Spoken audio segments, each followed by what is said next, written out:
हाँ, तो हिंदी में कल आपको सीखने को मिला भारतेंदु युग। आज हम उसके आगे ले चल रहे हैं द्विवेदी युग। तो द्विवेदी युग देखते हैं।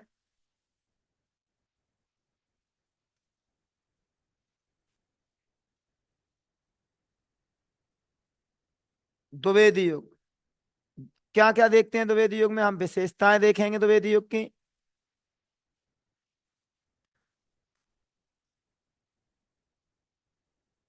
कवि और रचनाएं।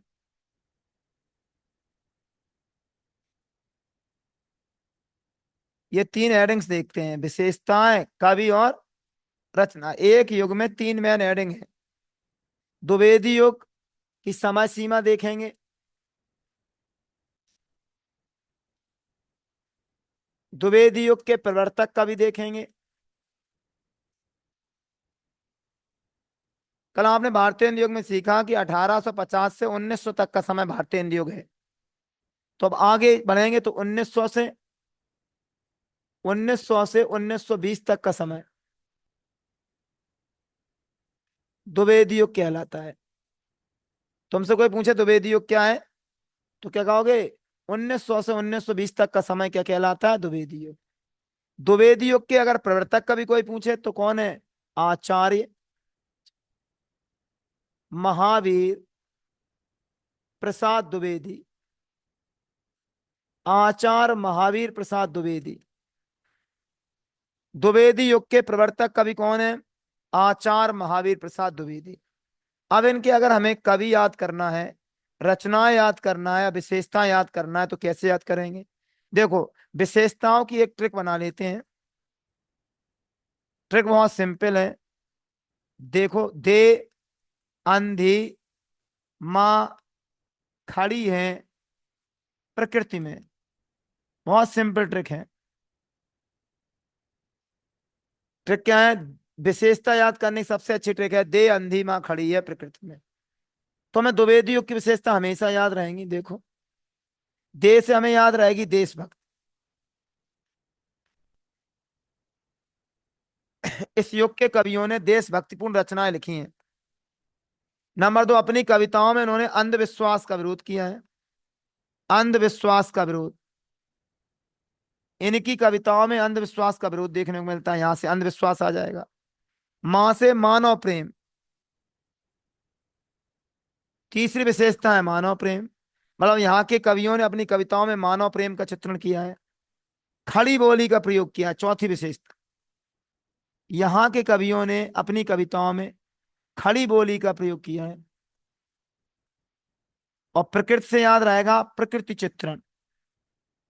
प्रकृति, ये पांचवी विशेषता है, प्रकृति चित्रण।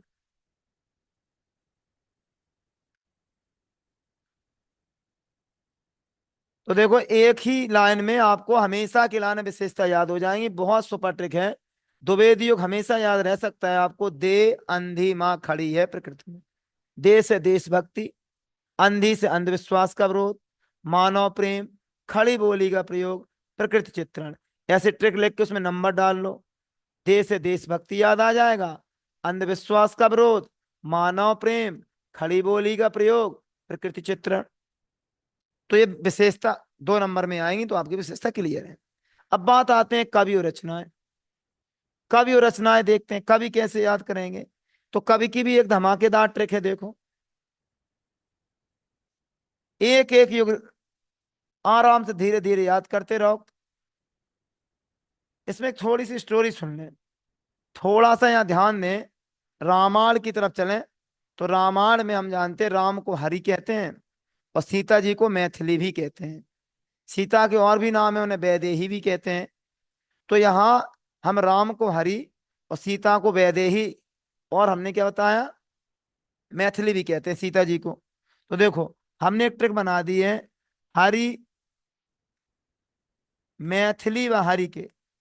मैथिली माने सीता जी, व हरि के, मैथिली व हरि के लाल। सब लोग जानते हैं मैथिली माने सीता जी, हरि माने राम के दो लाल थे, लव और कुश। तो हमने इस पर ट्रिक बनाई है, मैथिली व हरि के लाल महावीर थे। सब लोगों ने लव कुश कांड, रामायण देखी होगी, उसमें लव कुश कांड में दिखाया गया है कि लव और कुश ने पूरे अयोध्या की सेना को किस प्रकार पराजित कर दिया था। तो वहीं से हमने ये ट्रिक बनाई है। हमने कह रहे हैं हम मैथिली वारी के लाल महावीर थे। इस ट्रिक से हमेशा तुम्हें कभी याद रहेंगे द्विवेदी युग के।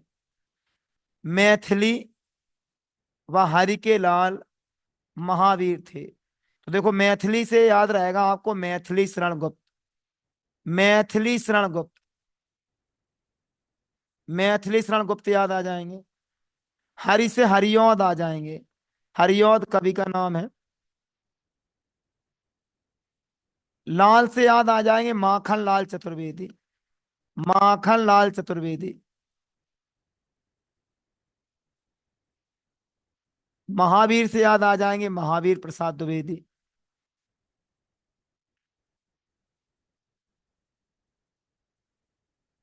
अब ये आप चारों कभी कभी नहीं भूलोगे। जैसे हमने कहा द्विवेदी युग की विशेषताएं कभी बच्चे नहीं भूलते हैं।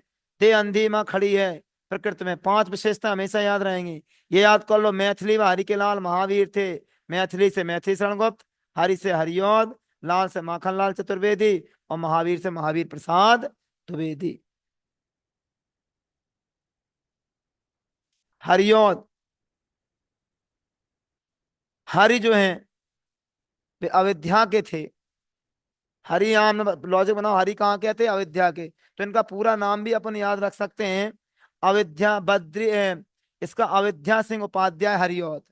हरिऔध का पूरा नाम अगर याद रखना तो बहुत सिंपल, हरि कहाँ के थे? अयोध्या के।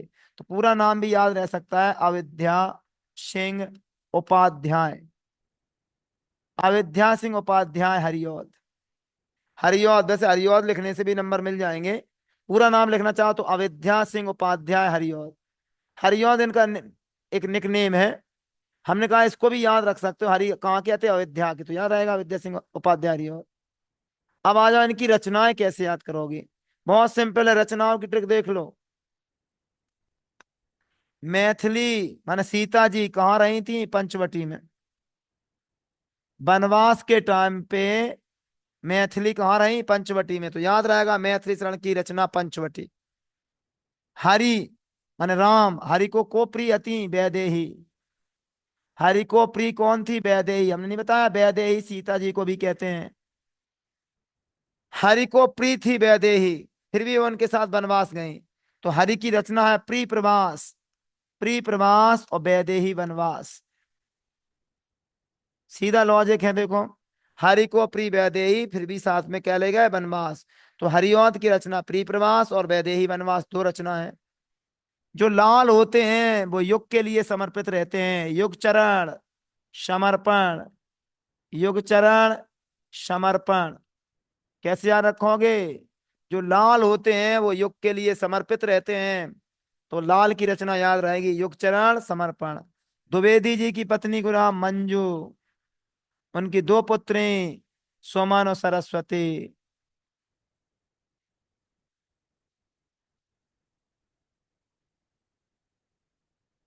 अगर हमें रचना याद करना है, द्विवेदी युग की रचना है, तो क्या रखो? द्विवेदी की पत्नी का नाम मंजू, मंजू की दो मौनी सुमन और सरस्वती। तो इनकी रचना याद रहेगी काव्य मंजूषा। इनकी सब काव्य की रचना है काव्य मंजूषा। और सुमन और सरस्वती भी इनकी रचना है। एक याद करना सीधी बात, द्विवेदी की पत्नी का नाम मंजू, मंजू की दो मौनी सुमन और सरस्वती। काव्य मंजूषा, सुमन और सरस्वती। इस प्रकार से तुम देखोगे कुछ स्टोरी और लॉजिक की सहायता से आपका द्विवेदी युग कंप्लीट होता है। एक बार हम रिपीट कर रहे हैं, ध्यान से देख लें। द्विवेदी युग की समय सीमा, द्विवेदी युग की समय सीमा याद करेंगे 1900 से 1920 तक का समय द्विवेदी युग कहलाता है। इसके प्रवर्तक कवि आचार्य महावीर प्रसाद द्विवेदी है। इनकी विशेषता याद करना है तो दे अंधी माँ खड़ी है प्रकृति में, देशभक्ति, अंधविश्वास, मानव प्रेम, खड़ी बोली, प्रकृति चित्रण। कवि याद करने हैं तो मैथिली व हरि के लाल महावीर थे। मैथिली माने सीता जी, हरि माने राम। हमने लॉजिक बनाया, मैथिली व हरि के लाल महावीर थे। तो मैथिली से मैथिली शरण गुप्त, हरि से हरिऔध, लाल से माखन लाल चतुर्वेदी, महावीर से महावीर प्रसाद द्विवेदी। मैथिली कहाँ रही है? पंचवटी में रही है। हरि को प्रिय को अति वैदेही, लाल युग के लिए समर्पित रहते हैं। और द्विवेदी की पत्नी नाम मंजू, मंजू की दो मौनी, सुमन और सरस्वती। इस तरीके से लॉजिक से हम ये चीजें याद रख सकते हैं। Thank you. आज का युग ये समाप्त हुआ। कल हम लेके आएंगे आपको अगला युग, छायावाद।